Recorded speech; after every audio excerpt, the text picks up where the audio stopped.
بسم اللہ الرحمن الرحیم انا اعطیناک الکوثر فصل لربک وانحر ان شانئک هو الابتر۔ صدق اللہ العلی العظیم۔ درود پڑھیے محمد و آل محمد پر۔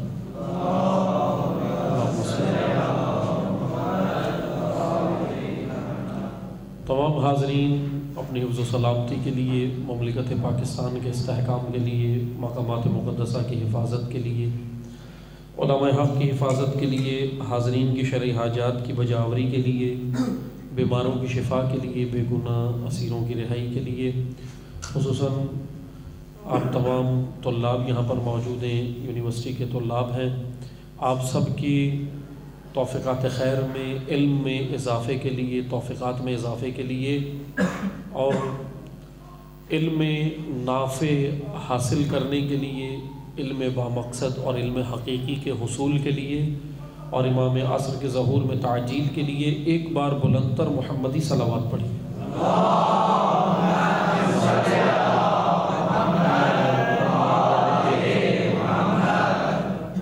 آپ یقیناً کافی دیر سے بیٹھے ہیں، انتظار کر رہے ہیں یقیناً، لیکن ظاہر سی بات ہے کہ سب جوانان ہیں ماشاءاللہ، تو اس لیے اگر اتنا تھکا ہوا درود پڑھیں گے، تھکاوٹ تو ہمیں ہونی چاہیے سفر سے ہمارے، تو آپ کو تو نہیں تھکنا چاہیے، اس طرح درود پڑھیں کہ میں پھر پڑھنے کے لیے مجھ میں آمادگی پیدا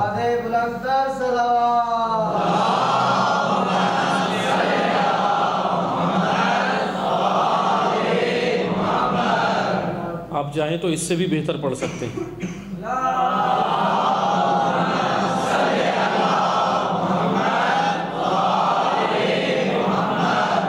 تھوڑی آوازیں آگے پیچھے تھی، ایک بار مل کر آواز بلند محمدی صلوات۔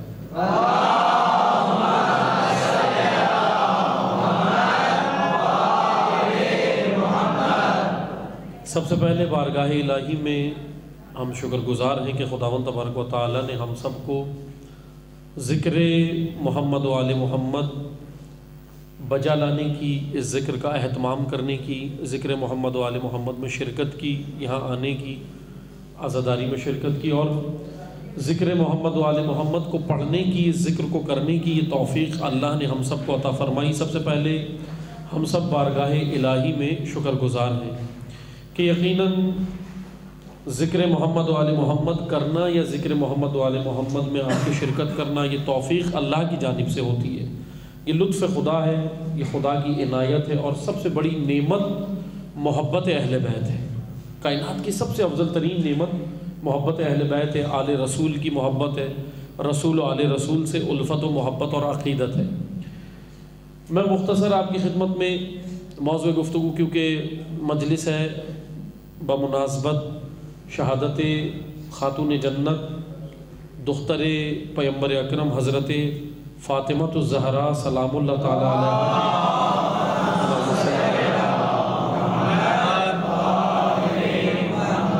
جناب سیدہ سلام اللہ علیہ کی شہادت کی مناسبت سے مجلس عزا ہے، اس لیے ہمارا موضوع گفتگو بھی حضرت سیدہ کی سیرت طیبہ ہوگی۔ جناب سیدہ حضرت فاطمہ زہرا سلام اللہ علیہ، ان کے بارے میں امت اسلامیہ جانتی ہے، اور پیغمبر اکرم کی بیٹی ہیں، پیغمبر اکرم کی دختر ہیں، حضور نبی کریم کائنات کے سب سے افضل ترین انسان کی بیٹی ہیں، اور امیر المومنین کی مولا علی علیہ السلام کی زوجہ ہیں، اور حسنین امام حسن اور امام حسین کی والدہ معظمہ ہیں۔ یہ فضائل جناب سیدہ کے ایسے منفرد فضائل ہیں کہ کائنات میں کسی کو عطا نہیں ہوئے۔ یہ یقیناً بہت بڑی فضیلت ہے حضرت سیدہ کی ہے، لیکن فضائل دو طرح کے ہوتے ہیں۔ پہلے آپ توجہ سنیے گا، میں اسی سے پھر آپ کی خدمت میں جناب سیدہ کا عنوان بیان کروں گا۔ فضائل دو طرح کے ہوتے ہیں، ایک کو کہتے ہیں اصطلاح میں، علمی اصطلاح میں، ٹرمز میں، نالج کی، علم کی جو ٹرمز ہوتی ہیں، اس کچھ اصطلاحات ہوتی ہیں، جیسے آپ ماشاءاللہ، میں اب یہاں پہ کیونکہ اب جب ہم باہر گفتگو کرتے ہیں نا، مثلا یونیورسٹی یا جب سامنے طلاب کا مجمع نہیں ہوتا، اسٹوڈنٹس نہیں ہوتے، تو وہاں گفتگو کے لیے ذرا بہت زیادہ وضاحت کرنی پڑتی ہے، لیکن انشاءاللہ شاید یہاں اتنی وضاحت نہیں کرنی پڑے گی، کیونکہ الحمدللہ تو لاب کا یہ سارا جو ہے وہ مجمع ہے، آپ سب اسٹوڈنٹ ہیں، اپنے اپنے کسی بھی شعبے کے اور فیلڈ کے اسٹوڈنٹ ہیں، اس لیے میں زیادہ الفاظ کی زیادہ وضاحت نہیں کروں گا کیونکہ ماشاءاللہ آپ سب جانتے ہیں، بس آپ نے توجہ سے سننا ہے تاکہ جو ہے وہ گفتگو جو ہے آپ کے ذہنوں میں اذہان میں منتقل ہو جائے۔ بس عزیزان محترم، ٹرمز میں علمی اصطلاح میں فضائل دو طرح کے ہوتے ہیں، ایک فضائل کسبی ہوتے ہیں، ایک فضائل نسبی ہوتے ہیں۔ نسبی نسبت کی وجہ سے، کسی کی نسبت کی وجہ سے کسی کو کوئی مقام مل جائے، فضیلت مل جائے، اس کو نسبت کہتے ہیں۔ لیکن کسبی فضائل نسبت کی وجہ سے نہیں ہوتے، کسبی فضائل وجود کے اندر ہوتے ہیں، اس شخصیت اور اس پرسنالٹی کے اندر ہوتے ہیں وہ فضائل، اس نے باہر سے کہیں سے حاصل نہیں کیے ہوتے، اندر ہوتے ہیں، اندر خود ہوتے ہیں۔ جیسے میں آپ کو مثال دیتا ہوں، طوطے کو ہم کیا سکھاتے ہیں؟ طوطا آپ سب جانتے ہیں، طوطے کو دیکھا ہے، گھروں میں طوطے ہوتے ہیں، وہ بولتے ہیں۔ طوطا کیا کرتا ہے؟ طوطے کے اندر ہم کچھ ڈالتے ہیں باہر سے، کیا ڈالتے ہیں؟ اس کو چیزیں سکھاتے ہیں، بولنا سکھا دیتے ہیں، وہ بولنے لگتا ہے۔ مثلا طوطا اگر کسی ہندو کے گھر میں ہوگا تو وہ بھجن بھی پڑھتا ہے، طوطا اگر کسی شیعہ کے گھر میں ہوگا تو نعت علی بھی یاد ہوگی اس کو، ہوتا ہے نا۔ طوطا کیا ہوتا ہے؟ طوطا تربیت یافتہ نہیں ہوتا، ہم عموماً کہہ دیتے ہیں جانوروں کے بارے میں کہ بڑا تربیت یافتہ ہے، اردو میں جملہ کہتے ہیں نا، کہتے ہیں بڑا تربیت یافتہ ہے، لیکن توجہ سنیں، تربیت اس کو نہیں کہتے، یہ کرتب ہے۔ کرتب اور تربیت میں فرق ہے۔ کرتب کی ڈیفینیشن سنیں اور تربیت کی سنیں تاکہ پھر ہم فضائل پہ آئیں۔ کرتب کسی کے وجود میں باہر سے کچھ ڈالنا، اور تربیت وجود میں موجود صلاحیت اور ایبلٹی کو پروان چڑھانا، یہ تربیت ہے۔ تربیت اور کرتب میں یہ مختصر سا فرق ہے۔ کرتب باہر سے وجود میں کچھ ڈالنا ہے، لیکن تربیت اندر اس کے وجود میں جو ہے وہ صلاحیت ہے، ایبلٹی ہے۔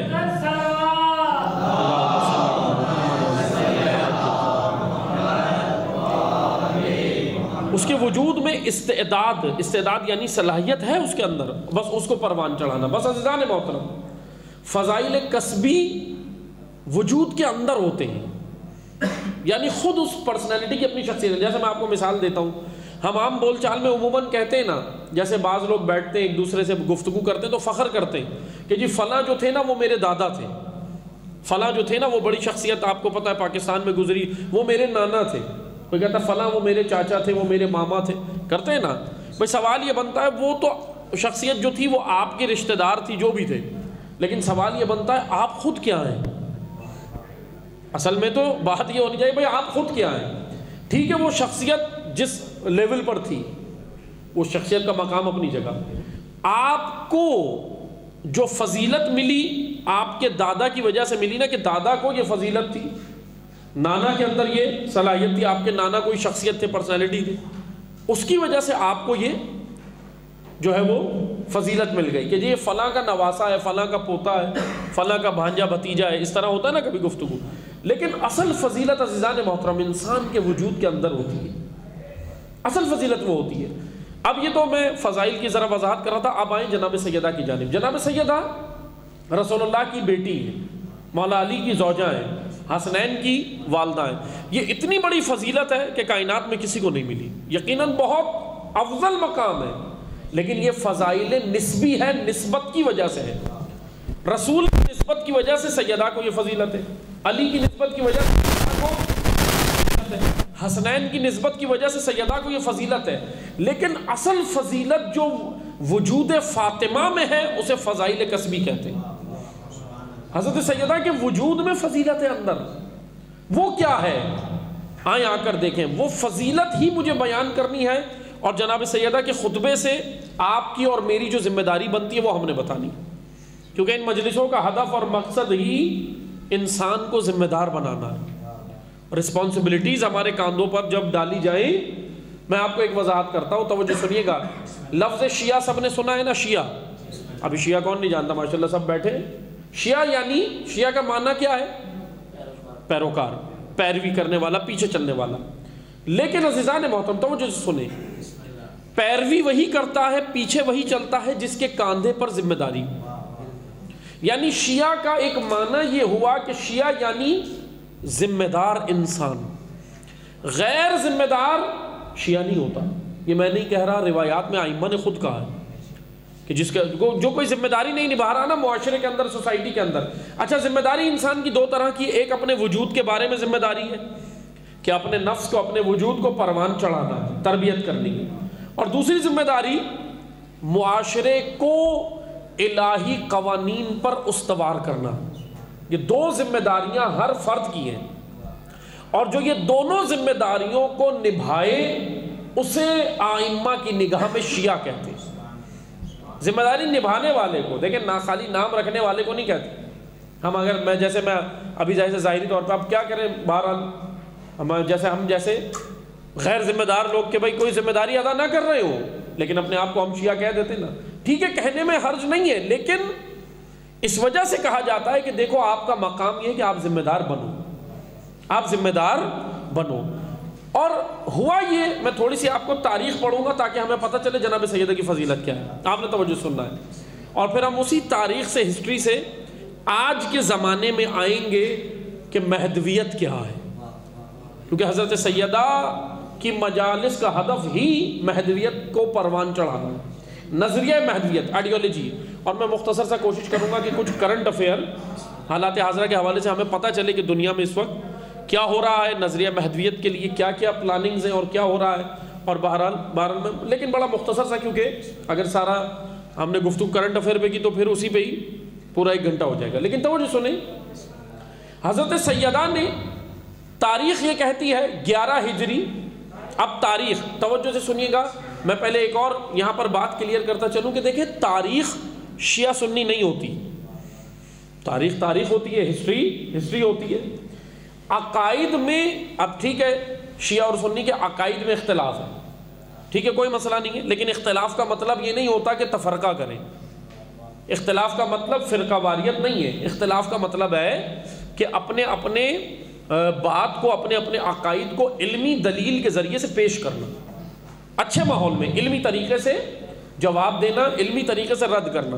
لیکن ہمارے معاشرے میں معذرت کے ساتھ علمی طریقہ رائج نہیں ہے، اسی وجہ سے جھگڑے فسادات ہوتے ہیں، مسائل ہوتے ہیں علمی طریقے سے۔ اس لیے بس توجہ سنیں، عقائد میں شیعہ سنی کے عقائد میں اختلاف ہے، ٹھیک ہے، کوئی حرج نہیں ہے اختلاف ہونے سے، اختلاف ہونا کوئی بری بات نہیں، لیکن تاریخ ہوتی ہے، تاریخ عقیدہ نہیں ہوتی، تاریخ انفارمیشن ہوتی ہے۔ تاریخ اس وقت کا، میں جیسے آج کی زبان میں کہوں، آج جیسے آپ نیوز سنتے ہیں، سوشل میڈیا پہ سنتے ہیں، پرنٹ میڈیا پہ سنتے ہیں، الیکٹرانک میڈیا کے ذریعے سے آپ تک نیوز پہنچتی ہیں، خبریں۔ تاریخ ایک خبر ہے، تاریخ نیوز ہے۔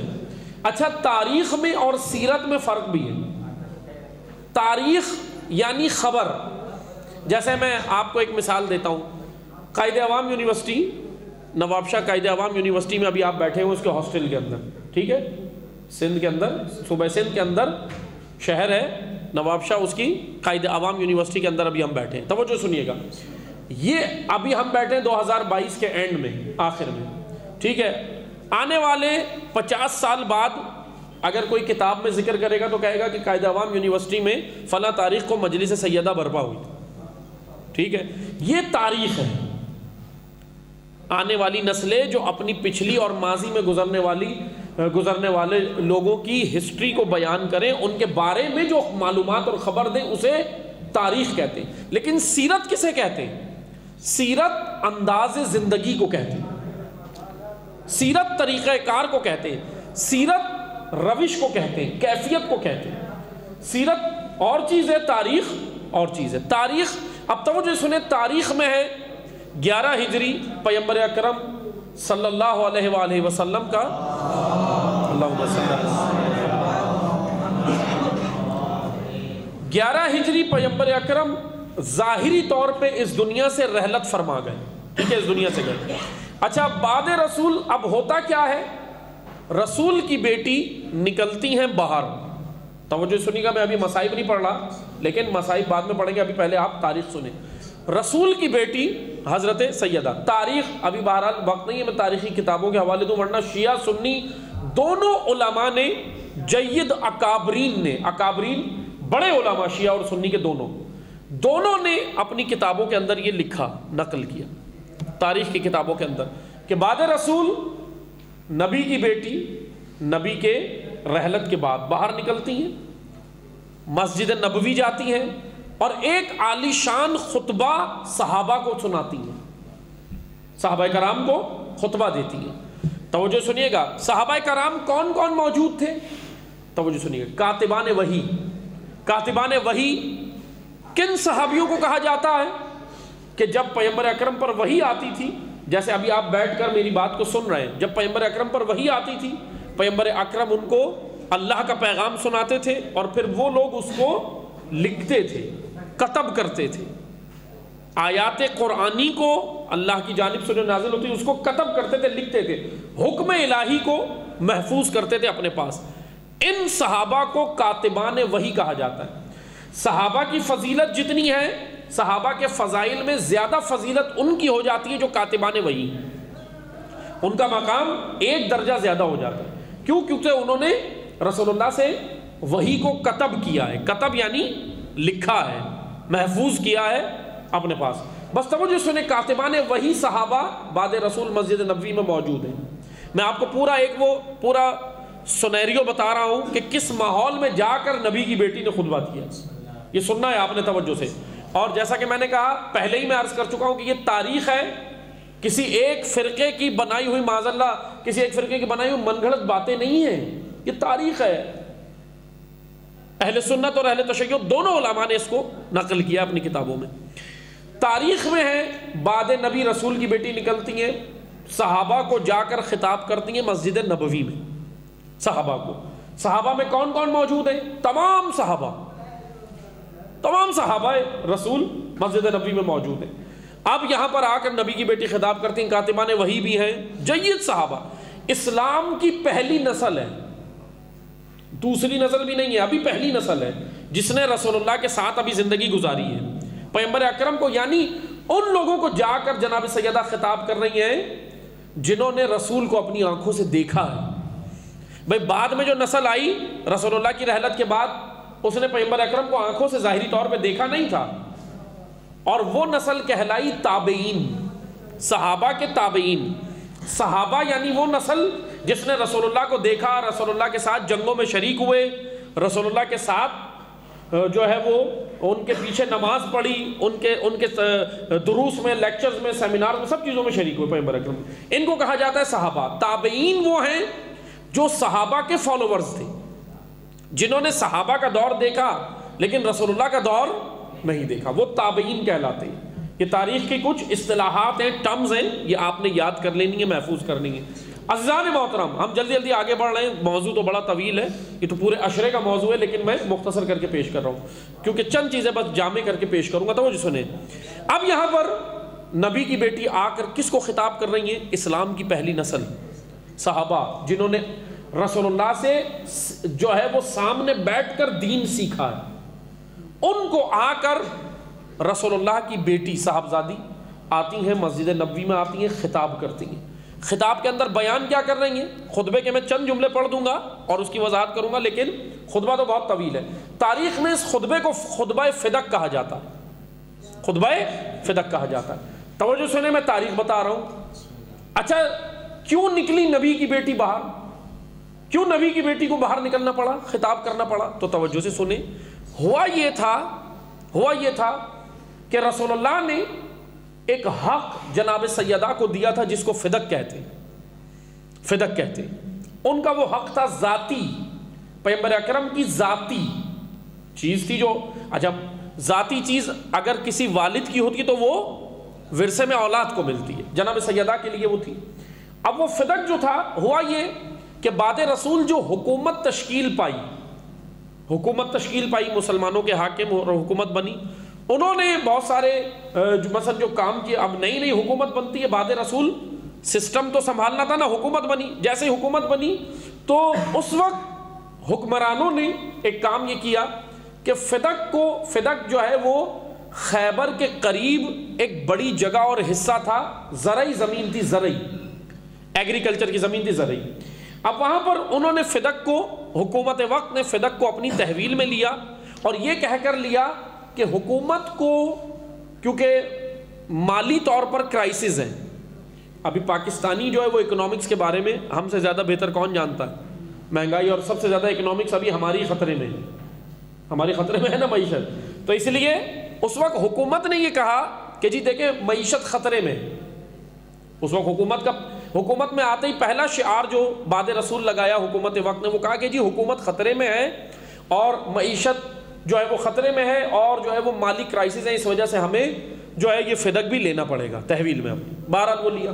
اب جناب جب جیسے ہی فدق انہوں نے اپنی تحویل میں لے لیا حکومت نے، اب اسی کیس کو لے کر، یہ کیس ہے نا ایک، اب اسی کیس کو، کیونکہ وہ جناب سیدہ مدعی تھی، رسول کی بیٹی دعویٰ یہ کر رہی تھی یہ حق میرا ہے، حکومت یہ کہہ رہی تھی کہ یہ حق جو ہے وہ حکومت کا ہے، حکومت اس پہ حق کے تصرف رکھتی ہے، حکومت جیسے چاہے اس کو استعمال کرے گی. ٹھیک ہے، توجہ سنیے گا، یہاں تک بات کلیئر ہوئی تو میں آگے بڑھوں. اب آتی ہے رسول کی بیٹی مسجد نبوی میں، مسجد نبوی میں آ کر خطاب کرتی ہے، اپنے حق کا مطالبہ اس خطبے میں کرتی ہے کہ جی دیکھیں یہ فدق میرا حق ہے. اور جناب سیدہ اس فدق کے حق کو بتانے کے لیے قرآن کی آیات سے دلیل پیش کرتی ہیں، قرآنی آیات سے دلیل پیش کرتی ہیں. خطبہ آپ لوگ ہسٹری کی کتابوں میں موجود ہے کہ خطبہ جو ہے وہ آپ لوگ پڑھ سکتے ہیں، اردو ترجمے بھی موجود ہے، اس کو پڑھیں، اچھی بات ہے. جناب سیدہ کے قیام منانے کا مقصد ہی یہی ہے کہ سیدہ کے قیام کو سمجھ کر سیدہ کی سیرت اور سیدہ کے سیرت کو زندہ کر کر ان کا پیروکار بننا، یہ اس قیام کا مقصد ہے. بس عزیزان محترم توجہ سنیں. ادھر جناب سیدہ نے آ کر جناب سیدہ نے خطاب کیا اور کہا کہ یہ فدق میرا حق، دلائل پیش کی. بہرحال حکومت نے وہاں پر انکار کیا کہ آپ کا یہ حق نہیں ہے، اور حکومت نے کہا کہ نبی کی کوئی میراث نہیں ہوتی. اب یہ کوئی ایسی باتیں نہیں جو آپ نے نہیں سنی ہے، لیکن میں اسی کے درمیان سے آپ کو کچھ نکات پیش کرنا چاہ رہا ہوں تاکہ ہمیں پتہ چلے جناب سیدہ کی سیرت کیا ہے اور خطبے میں کیا ہے. اب جناب سیدہ نے جب خطبے کا آغاز کیا، اچھا خالی جا کے صرف یہ نہیں کہا کہ صرف فدا کہ میرا حق ہے اور یہ آپ مجھے دے دیں اور پھر دو ٹوک بات کر کے آ گئی ہوں، نہیں. جناب سیدہ نے ایک بڑا خوبصورت خطبہ دیا، آغاز کیا حمد و ثناء پروردگار سے، توحید، پھر اس کے بعد اسی خطبے کے اندر رسالت، اسی خطبے کے اندر قرآن کی اہمیت، اسی خطبے کے اندر قرآن کا مقام، اسی خطبے کے اندر مولا علی کی ولایت، اسی خطبے کے اندر مولا علی کے فضائل، اسی خطبے کے اندر فدق کا تذکرہ، اور اسی خطبے کے اندر نماز اور شرعی احکامات کا فلسفہ بیان کیا. یعنی دین اسلام کے جتنے موضوعات تھے سیدہ نے اس مسجد نبوی میں جا کر صحابہ کے سامنے وہ خطبہ بیان کیا. اب آپ توجہ سنیں، ایک اور اس خطبے کے اندر چیز ہے، بڑی عجیب بات ہے، توجہ سنیے گا. وہ ہے ایک اور موضوع ہے اس خطبے کے اندر، وہ ہے تخلیق کائنات، کریشن آف ورلڈ. اب آپ مجھے بتائیں اس وقت جو جناب سیدہ کے سامنے تھے مسجد میں، کوئی سائنٹسٹ بیٹھا تھا وہاں؟ کوئی سائنٹسٹ تھا اس وقت؟ نہیں. ابن رشد بیٹھا تھا، ابن حیثم تھا، ابن خلدون تھا، کارل مارکس موجود تھا وہاں؟ کوئی سائنٹسٹ تھا وہاں پر؟ نہیں تھا. لیکن جناب سیدہ یہ کون سا موضوع وہاں پہ جا کے چھیڑ رہی ہیں؟ Creation of world. تو یاد رکھیں زہرا کی پلاننگ لانگ ٹرم تھی. لانگ ٹرم پلاننگ، ایک ہوتی ہے شارٹ ٹرم پلاننگ، ایک ہوتی ہے لانگ ٹرم. بھائی شارٹ ٹرم پلاننگ جو ہے نا وہ نتائج تو جلدی دیتی ہے، لیکن پھر وہ چیز بھی پائیدار نہیں ہوتی، جلدی ختم ہو جاتی ہے. لیکن ایک ہوتی ہے لانگ ٹرم پلاننگ. جناب سیدہ کی تھی یہ بڑی لمبی پلاننگ. جناب سیدہ نے خطبہ 11 ہجری میں کھڑے ہوئے صحابہ کو دیا، لیکن سامنے وہ صحابہ تھے، لیکن سیدہ کا پیغام تا قیامت آنے والی ہر نسل انسانیت کے لیے تھا، ہر نسل کے لیے.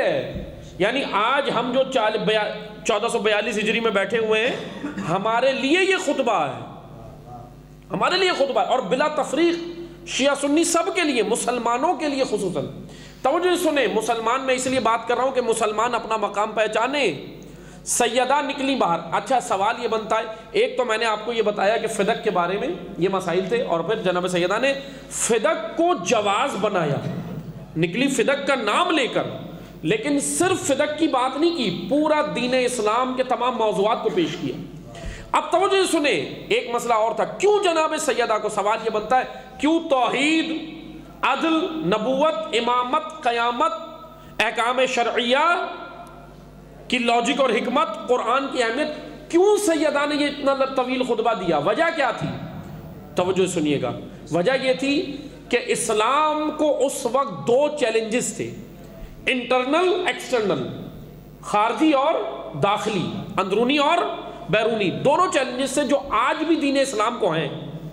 توجہ سنیں، انہی چیلنجز کے درمیان میں ہم نے یہ سمجھنا ہے کہ میری اور آپ کی ذمہ داری کیا ہے۔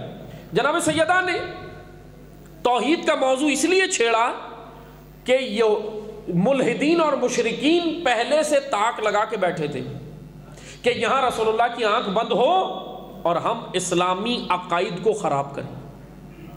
ملحدین اور مشرکین، یعنی انہوں نے اپنے ایجنٹ پہلے ہی مسلمانوں کے درمیان میں چھوڑے ہوئے تھے مدینہ میں، اور ان ایجنٹوں کو کفار اور یہود و نصارہ کے جتنے ایجنٹ تھے ان ایجنٹوں کو قرآن نے منافقین کہا ہے۔ مسلمانوں کے درمیان میں منافق ہمیشہ کفار کے ایجنٹ ہوتے ہیں، کیونکہ ایجنٹ کس کو کہا جاتا ہے؟ ایجنٹ اس کو کہا جاتا ہے جس کا اپنا نظریہ نہیں ہوتا، کسی کے نظریے کے تحت کام کر رہا ہوتا، کسی کے نظریے کے تحت کام کر رہا ہوتا ہے، وہ ایجنٹ ہوتا ہے، وہ ایجنٹ ہوتا ہے نا۔ اب منافق کون ہے؟ قرآن کہہ رہا ہے منافقین کفار کے اعلی کار۔ اسلام کو دو طریقے سے خطرہ تھا، دو طرح کا خطرہ تھا، ایک باہر سے یہود و نصارہ، ملحدین، مشرکین جو توحید اور رسالت پر یلغار کر رہے تھے، عقائد پہ، اور اسلام کو اندر سے خطرہ یہ تھا کہ منافقین نظریہ امامت پہ یلغار کر رہے تھے۔ اب سنیں، توحید، رسالت، امامت، تینوں یہ عقائد کو دیکھیں بچایا کیسے۔ کون ہے زہرا؟ کون ہے سیدہ؟ دو جملوں میں سنیں زہرا کون ہے۔ مشرکین و ملحدین سے توحید، یہود و نصارہ سے رسالت، اور منافقین سے نظریہ امامت کو بچانے کے لیے جو ہستی قیام کرے اسے فاطمہ کہتے ہیں۔ محمد والے محمد بلندتر صلوات۔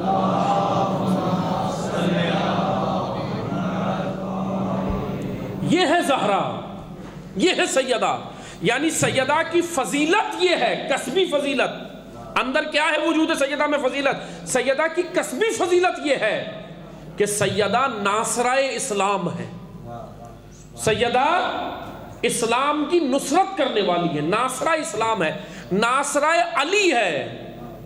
توجہ سے سنیں، ناصرہ علی ہے، علی کی مددگار ہے۔ آپ نے سنا ہے نا، جب جناب سیدہ اور مولا علی کا جب عقد ہوا تھا، نکاح ہوا تھا، شادی ہوئی تھی، تو شادی کے اگلے دن مشہور روایت ہے رسول اللہ نے مولا علی سے پوچھا کہ تم نے سیدہ کو کیسا پایا؟ تو بڑا خوبصورت جملہ مولا علی نے کہا یا رسول اللہ، سیدہ کو میں نے اللہ کی راہ میں اپنا معاون و مددگار پایا۔ اب دو جملے سن لیں، علی وہ جو کل کائنات کی مدد کرے وہ علی ہے، اور جو علی کی مدد کرے وہ فاطمہ زہرا ہے۔ علی کی معاون و مددگار، علی کے ساتھ راہ خدا پہ چلنے والی، کیسی شریک حیات علی کو چاہیے تھی؟ زہرا جیسی۔ آپ انتخاب کریں نا جب شریک حیات کا، شریک حیات کا انتخاب ہمارے یہاں کلچرل ہوتا ہے، کلچرل ہے نا معیار، نا معیار دینی ہونا چاہیے۔ شریک حیات کا انتخاب کیسے ہو؟ ہمارے یہاں ہوتا ہے بھئی وہ گوری ہو، سلم ہو، اسمارٹ ہو، پتلی دبلی ہو، ایسے ہی ہے نا معیار۔ ابھی وہ سارے معیار بہرحال آپ جانتے ہیں، میں اور معیار نہیں چھیڑتا، لیکن ہے سب کی پسند اپنی اپنی، بھئی یہ ہونی چاہیے، یہ ہونی چاہیے، لیکن اسلام یہ کہتا ہے کہ یہ دیکھو تمہارے ساتھ اللہ کے راہ میں معاون کتنی ہے، مددگار کتنی ہے، تمہیں خدا سے دور کر رہی ہے یا قریب کرے گی، یہ دیکھو۔ اور خالی اپنی خواہش کے لیے زوجہ کا انتخاب نہیں ہوتا، بلکہ زوجہ کے انتخاب کے لیے حدیث میں یہ ہے کہ زوجہ کا انتخاب اپنی خواہش دیکھ کے مت کرو، زوجہ کا انتخاب ایسے کرو کہ وہ تمہارے بچوں کی ماں ہوگی اور پرورش صحیح کر سکے، تربیت صحیح کر سکے۔ اس لیے تعلیم و تربیت عورت کا، خواتین کا تعلیم یافتہ ہونا ضروری ہے، واجب ہے۔ میں یہاں ایک نظریہ آپ کو کلیئر کرتا چلوں. اسلام مخالف جتنے نظریات ہیں اس میں کیا ہوا؟ افراد و تفرید کا شکار ہوا، بیلنس نہیں رہا. کہتے جی اسلام جو ہے وہ تو منع کرتا ہے لڑکیوں کو تعلیم سے، اسلام تو روکتا ہے، اسلام کو کہتا ہے یونیورسٹی نہیں جاؤ، اسلام تو کہتا ہے کالج نہیں جاؤ، اسلام تو کہتا ہے یہ نہیں کرو. عزیزان محترم، یہ غلط نظریات ہیں جو یورپ نے ہمارے ذہن میں ڈالے، جو ویسٹرن میڈیا نے ہمارے ذہنوں میں ڈالے. ایسا نہیں ہے، سنتے جائیں. اسلام عورت کو تعلیم سے نہیں روکتا، فحاشی سے روکتا. بھئی فحاشی اور چیز ہے، تعلیم اور چیز ہے. لیکن ہمارے یہاں مکس ہو گئی. ہمارے یہاں کہتے ہیں کہ جب تک عورت کو اریاں نہ کر دو، کپڑے نہیں اتارے گی، ترقی نہیں کرے گی، تعلیم یافتہ نہیں ہوگی. سب سے زیادہ تعلیم یافتہ عورت کون ہے ہمارے یہاں؟ جو برہنہ ہو جائے، جو آدھے کپڑے پہن کے گھومے. یہ ہے نا، یہ معیار ہے. یہ تعلیم کا معیار یہ ہے کہ آپ کے لباس آدھا ہو جائے. فحاشی کا تعلق تعلیم سے نہیں ہے.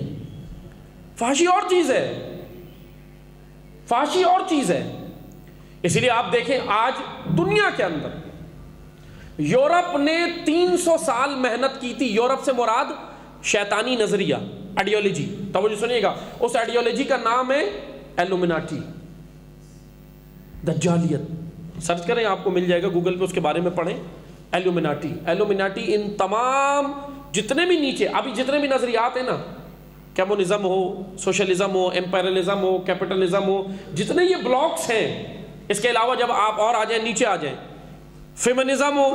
فیمنزم کیا ہے؟ ابھی سب کو پتا ہے نا، 8 مارچ کو جو ہوتا ہے یہ کام فیمنزم ہے. نعرہ کیا لگاتے؟ فریڈم، آزادی، آزادی. لیکن سب دھوکہ ہے، آزادی نہیں ہے. بہرحال ابھی میرا موضوع نہیں ہے، ورنہ یونیورسٹی کے طلاب کے لیے سب سے بہترین موضوع جانتے ہیں کیا ہے؟ اور وہ آپ علماء سے تقاضا کیا کریں. جب علماء یہاں آتے ہیں نا، جس کو بلائیں، تقاضا کریں. ابھی بہرحال کیونکہ ہمارا موضوع مجلس تھا، اسے جناب سیدہ پہ ہم فوکس کریں گے، لیکن میں آپ کو ایک پیغام دے کر جاؤں گا. بہرحال ہمیں بھی بلائیں تو ہم سے بھی تقاضا کریں. میں اپنے آپ کو بھی کہتا ہوں اور تمام آپ کو کہ علماء کو بلائیں تو ایک تقاضا کریں کہ اور ایک موضوع اپنے لیے آپ لوگ مقرر کریں. یہاں پہ چاہے مجلس ہو، سیمینار ہو، یا محافل ہو، میلاد کی محفل ہو، ایک موضوع مقرر کریں: اسلام ورسز دنیا کے تمام ادیان. یہ موضوع ہے کہیں ممبر پہ؟ بتائیں مجھے، یہ کہیں ہے؟ سب سے اہم موضوع ہے ہماری ضرورت کے لیے. اسلام ورسز سے مراد یہ نہیں ہے کہ لڑائی جھگڑا، نہیں، تقابل، کمپیریجن اور چیز ہوتی ہے، بے حرمتی اور چیز ہوتی ہے. اسلام یہ نہیں کہتا آپ کسی اور مذہب کی بے حرمتی کرو، نہیں، جائز نہیں ہے. لیکن کمپیریجن، تعلیمی کمپیریجن، نظریاتی کمپیریجن، یہ تو ہونا چاہیے تاکہ ہمیں پتہ چلے کہ بھائی اسلام اور دیگر ادیان، کتنے ادیان ہیں آج دنیا میں؟ یہودیت، عیسائیت، یہ بڑے مذاہب ہیں نا ابھی دنیا میں. ان کو کہتے ہیں سامی مذاہب. سامی مذاہب وہ ہیں جو اللہ جن کو انبیاء لائیں، ان کو کہتے ہیں سامی مذاہب. اور دنیا میں 3 بڑے سامی مذاہب ہیں اس وقت: یہودیت، عیسائیت اور اسلام. یہ سامی مذاہب. غیر سامی مذاہب کون سے؟ غیر سامی مذاہب وہ ہیں جو شخصیات کے ذہن کی اختراع ہے، اللہ کی جانب سے نازل نہیں ہوا. اس کو کہتے ہیں غیر سامی مذاہب. جیسے ہندوازم ہے، سکھزم ہے، بدھزم ہے، زرتشتزم ہے، کنفیوشزم ہے، پارسی ہے.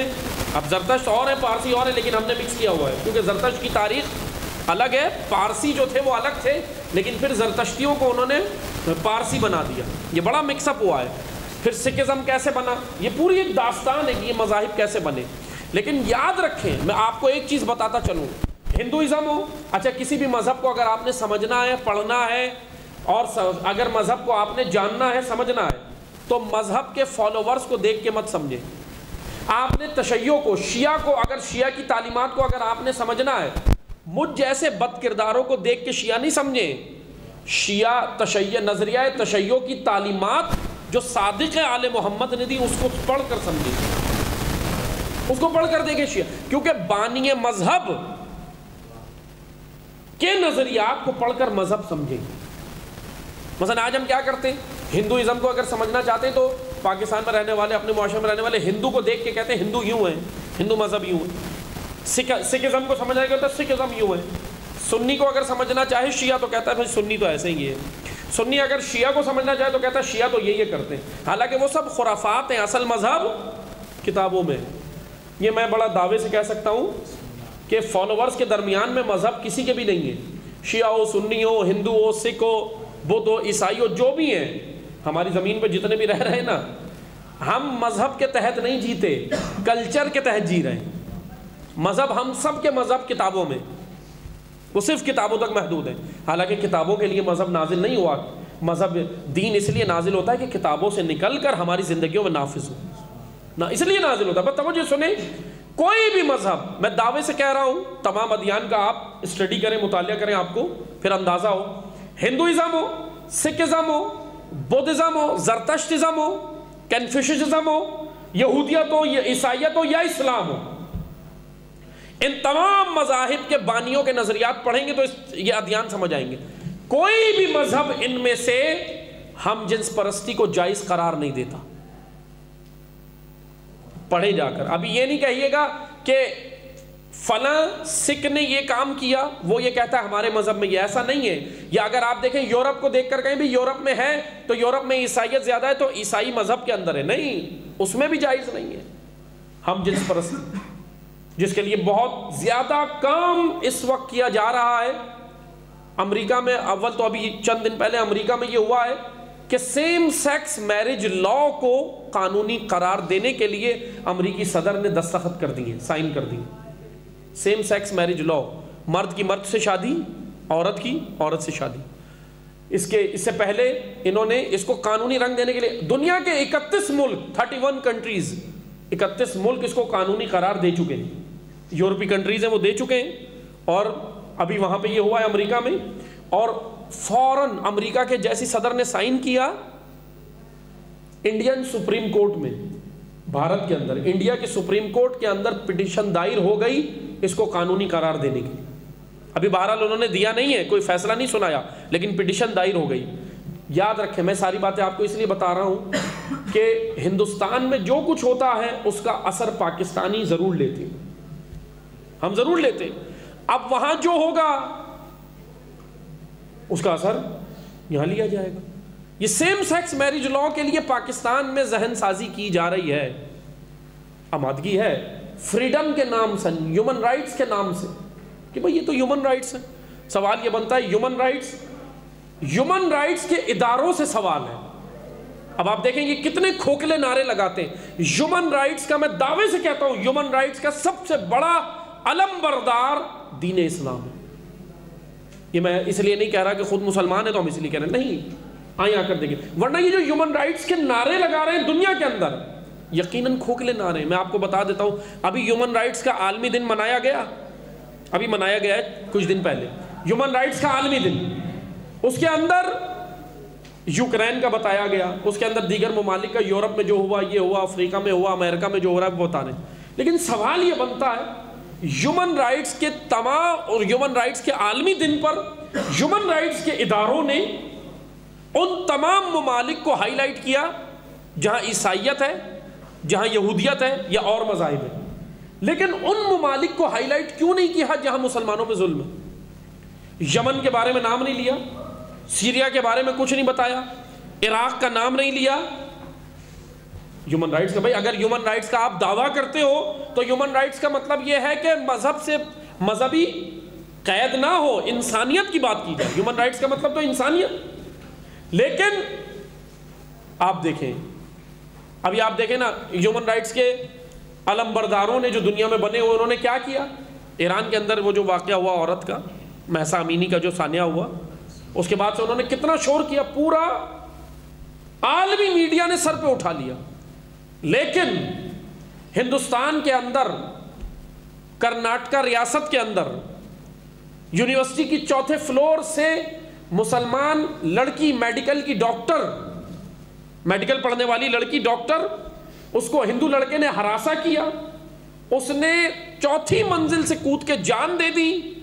ہیومن رائٹس کے اداروں کا نام لینا، ہیومن رائٹس کے اداروں کا کوئی قدم اٹھانا دور کی بات، اس نیوز کو میڈیا پہ چلانے بھی نہیں دیا، عالمی میڈیا۔ کیوں؟ کیونکہ لڑکی مسلمان تھی۔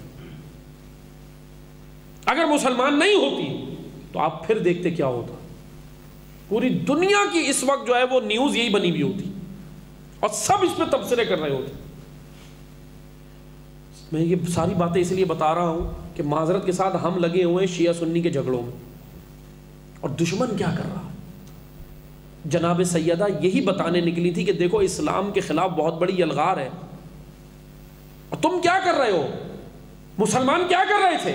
مسلمان آپس میں قبیلوں کو، جن قبیلوں کو آ کر رسول اللہ نے ختم کر کے ان کو ایک امت واحدہ بنایا تھا، رسول کے جانے کے بعد واپس قبائلی تعصب شروع ہو گیا، ان کے ذہنوں میں قبائلی تعصب فوراً شروع ہو گیا۔ سیدہ اس تعصب کا گلا گھونٹنے نکلی، اس تعصب کا گلا گھونٹنے نبی کی بیٹی نکلی، اور باہر نکل کے سیدہ نے خطبہ دیا۔ بس توجہ سے سنیں، آج شیعہ سنی دونوں دیکھیں، دنیا میں سب سے زیادہ فروغ جس نظریے کو دیا جا رہا ہے ایلومیناٹی۔ دبئی کے اندر اس کا باقاعدہ ہوٹل بڑا ابھی شروع ہونے والا ہے نئے سال کے آغاز میں، 2023 شروع ہوگا اور وہ شروع ہو جائے گا، اور یہ بنایا ہے بالی ووڈ کے، ہندوستان کے مسلمان اداکار نے، ایلومیناٹی کلب کے نام سے دبئی کا سب سے بڑا ہوٹل۔ اور جانتے ہیں اس میں کیا ہوگا؟ باقاعدہ اس نے خود اپنی ویڈیو میں کہا ہے، اس نے کہا ہے کہ دنیا میں کہیں یہ کام نہیں ہوتا، وہ یہاں ہوگا۔ پوچھا کیا ہوگا؟ کہا شراب سے عورت آپ کو نہلائے گی، آپ عورت کو نہلاؤ۔ کھل کر بے غیرتی، فحاشی، عریانیت کھل کے پھیلائی جا رہی ہے۔ ایام فاطمیہ کی مجالس غیرت پیدا کرنے کے لیے، کہاں ہے دینی غیرت؟ کہاں ہے دینی غیرت؟ اسلام تباہ ہو جائے نہیں نکلتے، اپنے اگر کلچر پہ آنچ آ جائے فوراً شور کرتے میرا کلچر یہ، میری ثقافت یہ۔ جا کر پڑھیں خطبہ، مکہ میں کھڑے ہو کے نبی کے نواسے نے، امام حسین نے عربیوں کو خطبہ دے کے کہا تھا اگر تمہاری اسلامی غیرت مر گئی تو کیا عربی غیرت باقی ہے یا وہ بھی مر گئی ہے؟ امام حسین کے خطبے میں غیرت، اے جوانان عزیز، اے طلاب عزیز، غیرت گوہر اور جوہر ہے وجود انسانی میں۔ اگر غیرت وجود کے اندر سے مر جائے پھر کچھ بھی نہیں بچتا، عبادتیں بھی کہیں نہیں پہنچا۔ رسول اللہ فرماتے ہیں شیطان جب پہلا حملہ کرتا ہے کسی پر بھی، کسی کی نمازیں نہیں چھینتا، کسی کے روزے نہیں چھینتا، کسی کی عزاداری نہیں چھینتا، شیطان جب پہلا حملہ کرتا ہے تو اس عابد سے، اس زاہد سے، اس عزادار سے، اس جو ہے وہ متقی انسان سے شیطان جب پہلا حملہ کرتا ہے، رسول اللہ کہہ رہے ہیں اس کے وجود سے غیرت لے لیتا ہے، اس کی غیرت مار دیتا ہے۔ آئیں آ کر دیکھیں، اب بی بی کے 2 جملے سنے، میں ذکر مصائب پہ آ رہا ہوں۔ بی بی نے کہا انتم عباد اللہ ونصب امرہ ونہیہ، اے بندگان خدا، خطبے کا جملہ ہے بس سن لیں پھر میں مصائب پہ آؤں۔ اے بندگان خدا، کون ہے بندگان خدا؟ ہم سب کو زہرا نے خطاب کیا۔ اب میں آخر میں ذمہ داریاں بتا رہا ہوں، توجہ سے سنیے گا۔ ذمہ داریاں کیا ہیں؟ اب یہ ساری چیزیں تو ہم نے سن لی، اسلام کے خلاف یہ ہو رہا ہے، فلاں جگہ یہ ہو رہا ہے، جناب سیدہ کے دور میں یہ ہو رہا تھا، انہوں نے اپنا فریضہ نبھایا، وہ باہر نکلی، اکیلے نکلی۔ جب مدینہ کے مردوں کی غیرت مر گئی تو نبی کی بیٹی نے نکل کر ان کو غیرت یاد دلائی کہ سنو، غدیر بھول گئے؟ سسٹم آف ولایت، اسلام کا سسٹم، غدیر میں اللہ کے نبی نے جس سسٹم کا اعلان کیا تھا، اسلامک سسٹم کا، بھول گئے؟ وہ ولی کو بھول گئے؟ اللہ کی جانب سے جو بعد رسول تمہارا ولی ہے وہ علی ابن ابی طالب، رسول نے جس کو مقرر کیا تھا، بھول گئے اسے؟ وہ تمہیں تنہا کر دیا۔ زہرا نے نکل کے ولایت کا دفاع کیا، زہرا نے نکل کر ولی کا دفاع کیا، زہرا نے نکل کر دین اسلام کا دفاع کیا۔ یہ ہے سیدہ کی فضیلت، پیرو علی، شیعہ علی، علی کی پہلی شیعہ سیدہ جس نے علی پہ آنچ نہیں آنے دی، اپنے وجود کو پیش کی، زوجہ بن کے نہیں نکلی، بیوی بن کے نہیں نکلی، علی کو امام مانا، خود پیروکار بن کے نکلی۔ یہ ہوتا ہے امام اور پیروکار کا رابطہ۔ امامت پہ جب آنچ آئے، آج عقائد پہ جب لگا رہا ہو، دین اسلام کے خلاف اتنی بڑی بڑی سازشیں ہو رہی ہیں، عقائد کو کبھی خراب کیا جاتا ہے، کبھی ایسے افراد ہمارے درمیان میں چھوڑے گئے جو اسلامی آیات کی، قرآنی آیات کی غلط تشریحات پیش کرتے، جوانوں کو گمراہ کرنے کے لیے. جیسے اسی لیے میں نے ابھی کہا تھا آپ سے کہ اس وقت یونیورسٹیز کے لیے سب سے زیادہ اشد ضرورت ہے اسلام کا کمپیریزن دیگر مذاہب سے کرایا جائے. اور ایک اور موضوع, کیا اسلام عصر حاضر کے تقاضوں کو پورا کرتا ہے یا نہیں؟ یہ بہترین موضوع ہے. عصر حاضر میں, آج کے دور میں کیا اسلام, کیونکہ اسلام کے بارے میں غلط افکار اور نظریات ڈالے گئے کہ جی اسلام آپ کو پیچھے لے جائے گا, اسلام پہ عمل کرو گے تو پیچھے چلے جاؤ گے. نہیں, دین اسلام جدید دین ہے, ماڈرن دین ہے. کوئی دین ماڈرن نہیں ہے. ماڈرن سے مراد, میں پھر آپ کو وضاحت کرتا چلوں, ماڈرن فحش کو نہیں کہتے. ہمارے یہاں جو فحش ہوتے ہیں اسے ماڈرن کہتے ہیں. ماڈرن جدید کو کہتے ہیں. اسلام جدید دین ہے, آج تمام تقاضوں کو دین اسلام پورا کرتا ہے, پورا کرتا ہے. اکنامکس, آپ مجھے بتائیں کیپٹلزم سسٹم کب بنا؟ 17 سینچری کے اندر. کس نے بنایا؟ ایڈم اسمتھ نے. اکنامکس کا نظام 17 سینچری میں 1746 یا 43 12 اس طرح بنا, ایڈم اسمتھ نے بنایا. سوشلزم کب بنا؟ 1848 میں, 18ویں صدی میں. کس نے بنایا؟ Karl Marx. مشہور ہے نا کارل مارکس. آج 16 اکتوبر کو 2 مہینے پہلے بی بی سی نے رپورٹ دی, بی بی سی کی رپورٹ سنیں, بی بی سی نے رپورٹ دی کہ دنیا میں یہ دونوں نظام ناکام ہو گئے. 16 اکتوبر عالمی food day, international food day پر, عالمی کھانے کا دن منایا گیا 16 اکتوبر, 16 اکتوبر. کیا رپورٹ دی؟ اب یہ ہمارے کسی میڈیا چینل نے نہیں دی. کبھی آپ بول رہے ہو بھائی مسلمانوں کے چینل ہے, بی بی سی کس کا چینل ہے؟ انہی کے چینل نے رپورٹ خود پیش کی 16 اکتوبر کو, اور کہا, بی بی سی نے سروے کیا اور کہا دنیا میں, انڈیا کے ایک چنائی کے علاقے کا سروے کیا اور بی بی سی نے رپورٹ دی اور وہاں کا دکھایا کہ وہاں پہ کچھ فیملیز ہیں, اتنی زیادہ غربت ہے, اتنی زیادہ غربت ہے, کھانے کو کچھ نہیں ہے, چوہے کھا کے گزارا کرتے. یہ بی بی سی نے رپورٹ دی. سب سے پہلے تو ہمیں خدا کا شکر ادا کرنا چاہیے, ہم بہت اچھے حالات میں ہیں. رزق جتنا مل رہا ہے ہمیں, معذرت کے ساتھ ہم قدر نہیں کرتے, اسراف کرتے, ضائع کرتے. اسراف نہ کریں, ضائع نہ کریں, جتنی ضرورت ہے, حاجت ہے, اتنا ہی نہیں. بی بی سی نے رپورٹ دی, چنائی کی رپورٹ دی. برازیل کے ایک شہر کا بتایا کہ وہاں پر چکن, ہم جو چکن کھاتے ہیں نا, مرغی, چکن کی جو کھال اترتی ہے, اس شہر کے اندر بعض افراد اس کھال کو لے جاتے اور وہ پکا کے کھاتے, کھانے کو کچھ نہیں.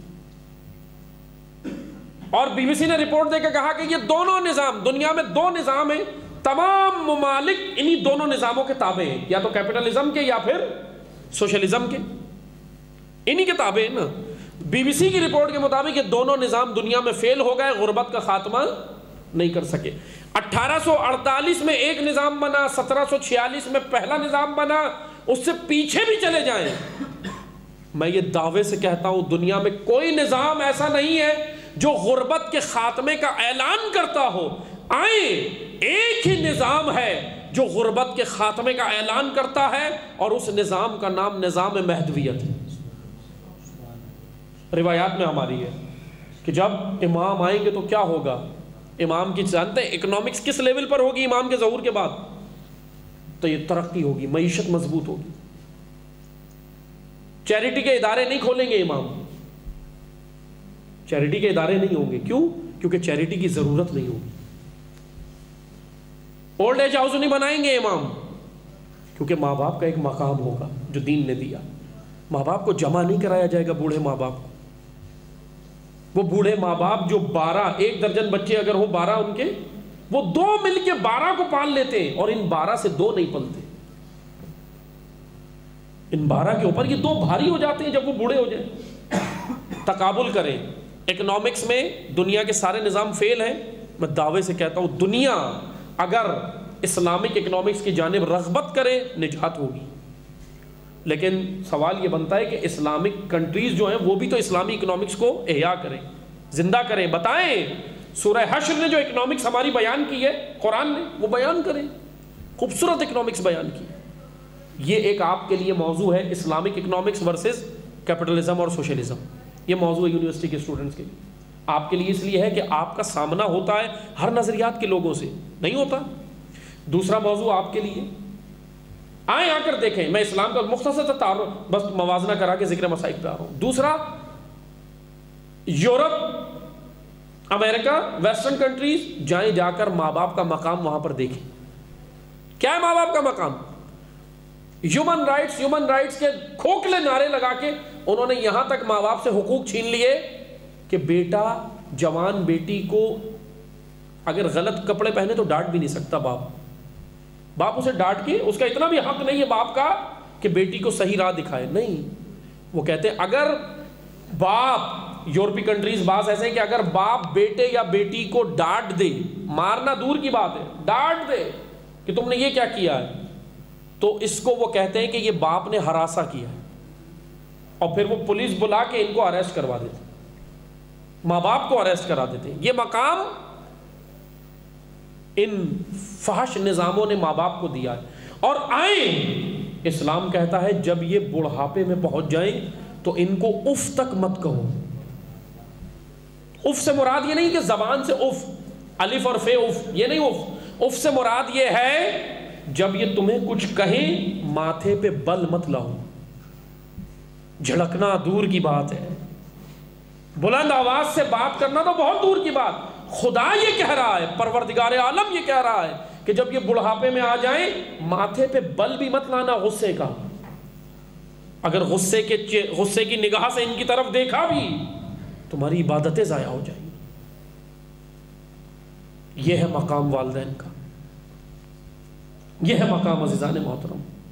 اسلام اولڈ ایج ہاؤس کو پروموٹ کرنے کا نہیں کہتا، اولڈ ایج ہاؤس ختم کرنے کا کہتا ہے. کیوں؟ کیونکہ اس وجہ سے کہ اولڈ ایج ہاؤس اس ترقی کی علامت نہیں ہے، پستی کی علامت ہے. کہ کوئی قوم اتنی پست ہو گئی کہ اس سے اپنے ماں باپ نہیں سمجھ رہے، بوڑھے ہو گئے اس حد تک نہیں سمجھ رہے. یقین جانیں زہرا نے اپنے خطبے میں والدین کا مقام بھی بیان کیا. والدین کا مقام کیا ہے؟ والدین کا مقام یہ ہے کہ وہ ماتھے پہ بل مت لانا. وہ کتنی بار سوال کرتے ہیں، میں آپ کو ایک مثال دیتا ہوں. ہم چھوٹے سے تھے، اپنے ماں باپ سے سوال کرتے تھے نا، یہ کیا ہے، یہ کیا ہے، یہ کیا ہے. بچہ کرتا ہے نا. کتنی بار باپ نے اور ماں نے جواب دیا؟ ہنس کے دیا. وہ چڑھتے تھے، غصہ کرتے تھے؟ نہیں. 50 بار میں نے اور آپ نے جب ان سے پوچھا اپنے ماں باپ سے، انہیں جواب دیا. لیکن جب وہ بڑھاپے میں ہم سے 2 بار ایک ہی چیز پوچھ لیں، ہم کیسا رویہ کرتے ہیں؟ ایک دم جھنجھنا کر کہتے ہیں کہ آپ کو ابھی تو بتایا تھا. قرآن کہہ رہا ہے اس انداز سے بھی مت بولو ان کے سامنے. اتنا بڑا مقام کس نے دیا ہے؟ اسلام کے علاوہ کون سا مذہب ہے جو یہ مقام دیتا ہے؟ اب تیسری چیز آ جائے. پہلی چیز میں نے کیا بتائی؟ اکنامکس. اسلامی اکنامکس کا موازنہ کرائیں دوسری اکنامکس سے. ہاں، مضبوط پڑھنے والے بلائیں جو آپ کو اسلامک اکنامکس بتا سکیں کہ اسلامک اکنامکس اور دیگر میں کیا فرق ہے. دوسرا، میں نے آپ کو بتایا والدین کا مقام دیکھیں اسلام نے کیا دیا ہے اور دیگر لوگوں نے، دیگر سسٹمز نے کیا دیا ہے. تیسری چیز ہے عورت کا مقام. یہ جو کہتے ہیں عورت، اب ظاہر سی بات ہے آپ طالبان والا دین اگر پروموٹ کرو گے تو وہ اسلام کا خراب چہرہ ہے، وہ اسلام نہیں ہے. طالبانائزیشن اسلام نہیں ہے. پروموٹ یہی دکھایا جاتا ہے نا. کرتے کیا ہے جو اسلام یہ ہے، جب بھی اسلام کا نام لیا جائے کہتے ہیں یہ اسلام ہے. یہ اسلام نہیں ہے. طالبانائزیشن امریکہ کا ایجاد کیا ہوا اسلام ہے، اور قرآن اللہ کا بھیجا ہوا اسلام. اس لیے ہم نے قرآن و اہل بیت کی سیرت سے، اور یہ قرآن سمجھ کہاں سے آئے گا جب تم در آل محمد پہ آؤ. یہ بتاتے ہیں کہ قرآن کیا کہہ رہا ہے. ناطق قرآن بتاتے ہیں قرآن کیا کہہ رہا ہے. آئیں آ کر دیکھیں. جب صادق آل محمد کے در پر آتے تھے 4000 شاگرد، تو 4000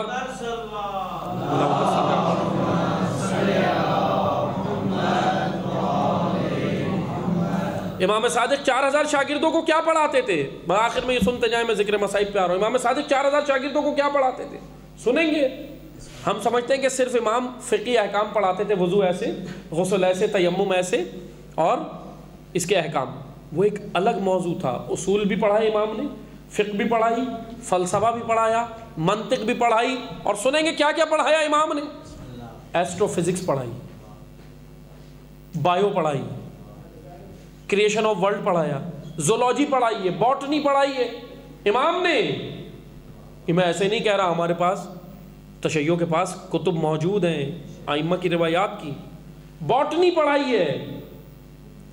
ناسا آج پہنچا ہے, ناسا تصویریں بھیج رہا ہے اوپر سے ویب سائٹ پہ. NASA national aeronautics and space administration, دنیا کا سب سے بڑا ادارہ امریکہ کا ناسا, ایسٹرو فزکس کا, فلکیات کا, اوپر جا کے تصویریں بنا کے بھیج رہا ہے کہ جی میں یہاں پہنچ گیا, مارس میں پہنچ گیا, یہاں پہنچ گیا, وہاں پہنچ گیا. تصویریں بھیجی نا, سب خوش ہیں بھائی ناسا یہاں پہنچ گیا.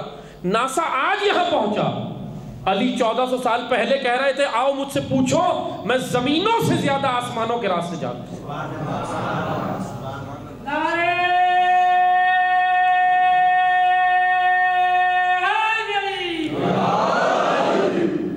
ہم اس امام کے ماننے والے ہیں جس نے 1400 سال پہلے بتایا مارس کہاں ہے, پلانٹ کہاں ہے, سیارے کہاں ہیں, نظام شمسی میں کتنے سیارے ہیں, کتنی ملکی ویز ہیں.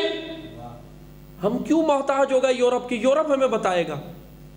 یہی مولا علی کہہ رہے تھے کہ اے مومن, حکمت گمشدہ چیز ہے تیری. کس کی گمشدہ چیز ہے؟ حکمت. کیا ہے حکمت؟ علوم. مولا علی کہہ رہے اے مومن, حکمت تمہاری گمشدہ چیز ہے, کافر کے پاس سے بھی ملے تو لے لو, ہے تمہاری. اگر علم حاصل کرنے جاؤ, آپ امریکہ بھی جاؤ پڑھنے, کوئی مسئلہ نہیں ہے. اب میں یہ نہیں کہہ رہا یورپ اور امریکہ کو میں نے اتنا جو کرٹیسائز کیا ہے, آپ یہ نہ سمجھیں کہ میں کہہ رہا ہوں کہ نہیں جاؤ. کبھی اگر میں خود مجلس سے پڑھنے جاؤں آپ اعتراض کریں, اب اتنا بول رہے تھے ممبر پہ خود پہنچ گئے. اسی لیے اب معذرت کے ساتھ ہم آدھی آدھی بات سمجھتے ہیں نا, تو اس لیے سنتے جائیں. یورپ اور امریکہ آپ جائیں, کیا کرنے جائیں؟ وہ حکمت جو لے گئے, وہ قرآن سے ٹیکنالوجی جو وہ لے گئے بنا رہے, قرآن سے وہ علوم لے آؤ. لیکن لے کے واپس آؤ, ان کے غلام نہیں بنو, ان کے غلام نہیں بنو, لے کر واپس آؤ. آپ کے ملک کو بہترین انجینئرز کی ضرورت ہے نہیں ہے, بہترین ڈاکٹرز کی ضرورت ہے نہیں ہے. عزیزان محترم, پہلے تو مفاد پرست نہ بنے, مفاد پرست نہ بنے, چاہے مدرسے کا مولوی ہو یا یونیورسٹی کا اسٹوڈنٹ ہو. دونوں جانتے کیوں پڑھتے ہیں. مولوی پڑھتا ہے, مولوی مدرسے میں پڑھ رہا ہے بھائی اس لیے نکلوں گا باہر, اچھی مسجد پکڑوں گا اور سیلری. اسٹوڈنٹ یہاں سے پوچھو وہاں جاؤں گا, اس میں اتنا اسکوپ ہے, اس فیلڈ میں اتنا اسکوپ ہے. اول تو ہمارے پاس صرف 4 ہی فیلڈ ہیں جس میں ہم, انجینئرنگ ہے اور پھر اس کے بعد جو ہے وہ ڈاکٹر ہے. کسی سے بھی پوچھو, بچپن سے ہم سنتے آئے بیٹا بڑے ہو کے کیا بنو گے؟ Doctor, pilot, engineer. کیا یہی فیلڈز ہیں دنیا میں؟ اتنی فیلڈز ہیں, اتنی فیلڈز ہیں ایجوکیشن کی.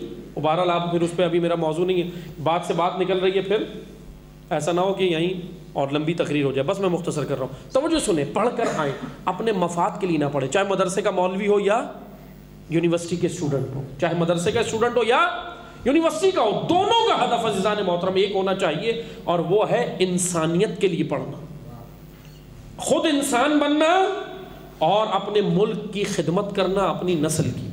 یقین جانیں اگر ہم اس نیت سے پڑھیں گے, خدا اتنا کریم ہے, ہماری نیت میں علم ہوگا, انسانیت کی خدمت ہوگی, خدا مال و دولت قدموں میں بھیج دے گا.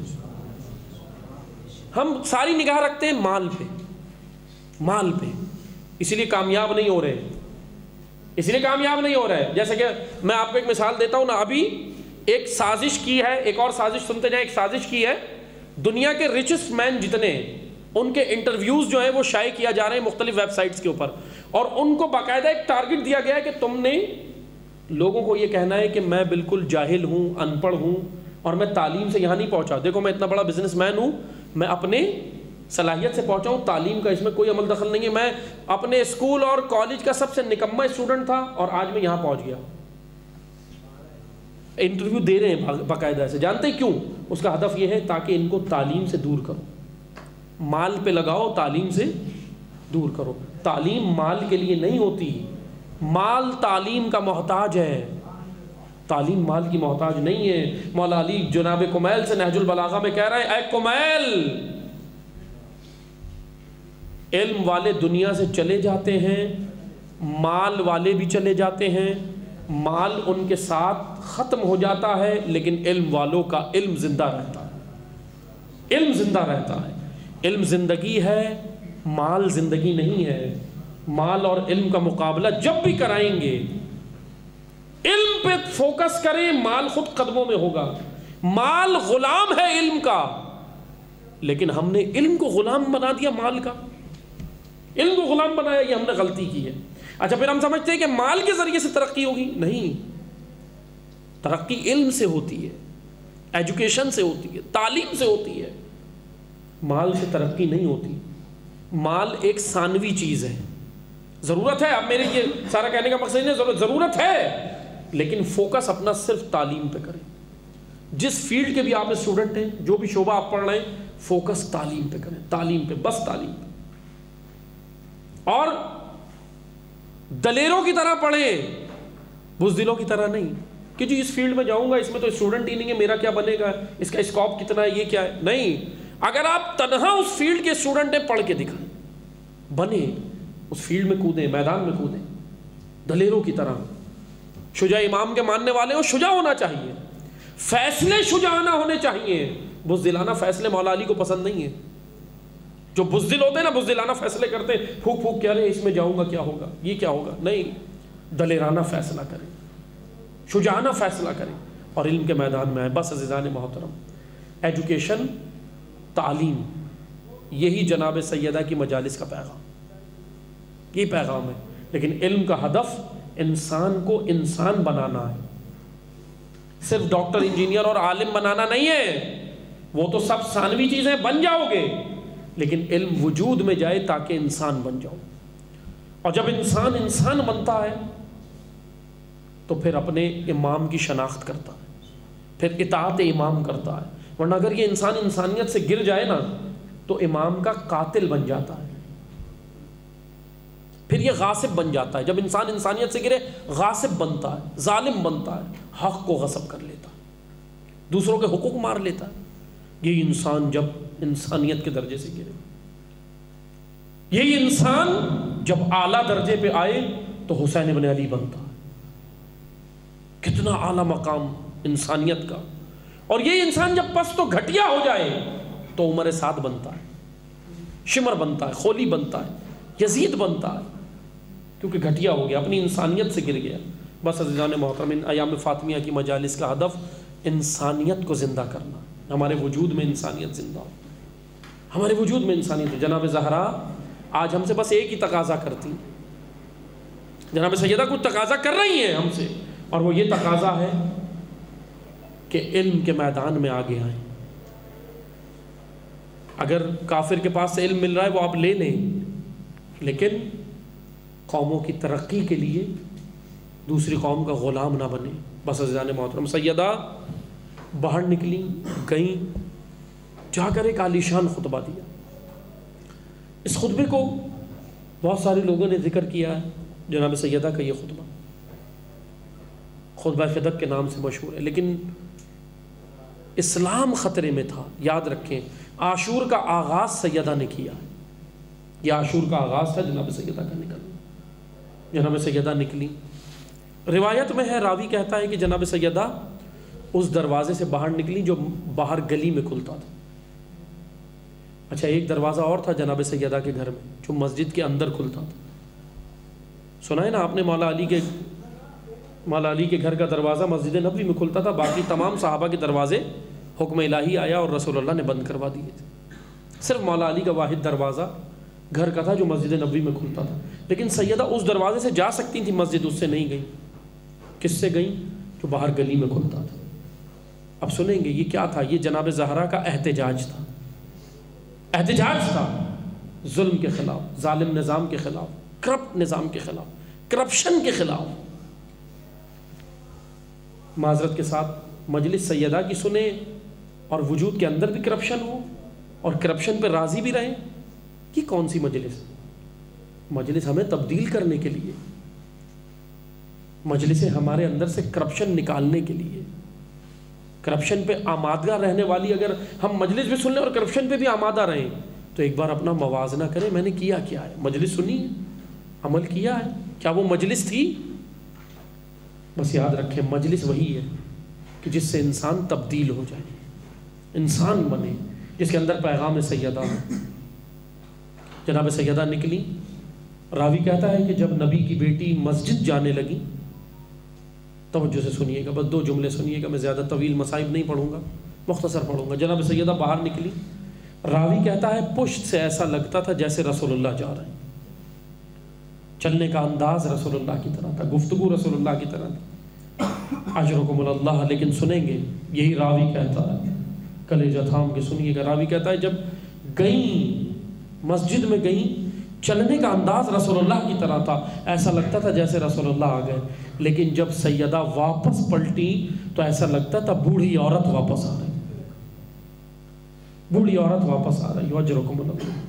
بس آ گئی عزادارو. مختصر سنے 2 جملے مصائب کے. جناب سیدہ واپس آئیں، گھر میں آئیں، اور روایت میں ہے مدینہ میں جانتے ہو کیا ہوا، غضب ہو گیا مدینہ. روایت میں ہے کہ جناب سیدہ گھر کے اندر داخل ہوئیں. گھر کے اندر جو دہلیز تھی، گھر کے اندر ایک دہلیز تھی، جناب زہرا اس پر بیٹھ گئیں اور بیٹھ کر بلند آواز سے رونے لگی. گریہ کیا، بلند آواز سے روئی. مولا علی قریب آئے اور مولا علی نے آ کر سنبھالا، دلاسا دیا. اور سننا عزادارو، مولا علی نے پوچھا کہ بنت رسول لگتا ہے حق نہیں ملا، بنت رسول لگتا ہے حق نہیں ملا. لیکن عزادارو یہ جملہ تو سن لیا، لیکن اب جو زہرا نے پلٹ کر علی کو جو جملہ کہا نا، اس جملے نے زندگی بھر مولا علی کو رلایا. کیا جملہ تھا وہ؟ سننا. مولا علی کو رلایا. وہ جملہ یہ تھا، جب مولا نے پوچھا بی بی لگتا ہے حق نہیں ملا، تو سیدہ نے کہا علی کاش اتنا ہی کرتے، حق نہ دیتے. علی مجھے جھٹلایا گیا، علی مجھے جھٹلایا گیا. اجرکم اللہ. عزادارو صدیقہ بی بی کو جھٹلا دیا، گواہی کو رد کر دیا. یہ سب سے بڑا صدمہ تھا سیدہ کے دل پر. لیکن سننا، صرف جھٹلایا نہیں گیا. اے کاش کے بس جھٹلا دیا ہوتا اور حق نہ دیا ہوتا نا، رک جاتے. لیکن نبی کی بیٹی کے ساتھ جانتے ہو کیا ہوا؟ تاریخ کہہ رہی ہے، تاریخ میں لکھا ہے، جیسا میں کہہ چکا ہوں کہ تاریخ شیعہ سنی نہیں ہوتی.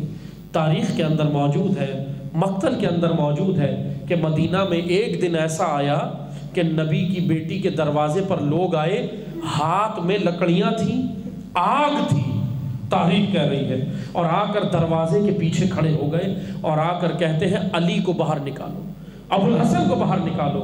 مولا علی نے اٹھنا چاہا، سیدہ نے بٹھا دیا.